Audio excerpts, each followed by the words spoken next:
Don't you think the Democrats need a cohesive, coherent message? In other words, media is so fragmented, as you know, and it seems that not only did they not do enough in the early days of the administration, some of the things that you've suggested, but the messaging seems to be all over the place. And that is one thing that Republicans and MAGA specifically has done well.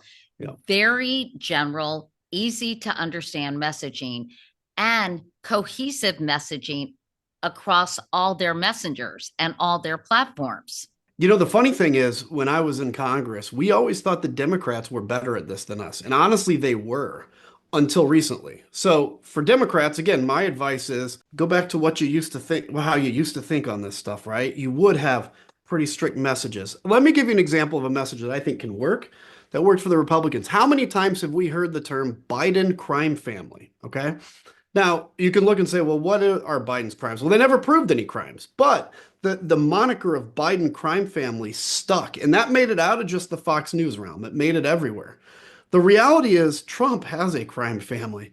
I mean, you look at the stuff that's going on with crypto, the dinner he's throwing for his own meme coin, the fact that a Chinese billionaire or millionaire who had a crypto investigation against him had that dropped after buying some Trump crypto.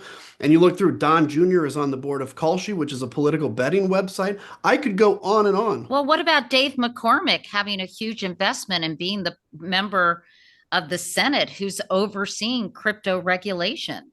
Absolutely that. Absolutely that. And you think of Elon Musk, right? Who's willing to go in, take a chainsaw, tell you everything that you can live without in the federal government while ensuring that his SpaceX and even Tesla contracts are protected, if not even more robust. We're continuing this mission to Mars, which look, I'm all for trying to go to Mars, but we're continuing this mission while we're cutting food stamps and everything else.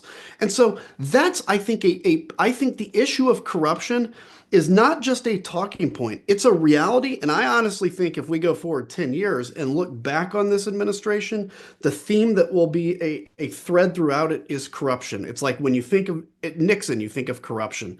That's, I think, that what the Democrats have got to focus on.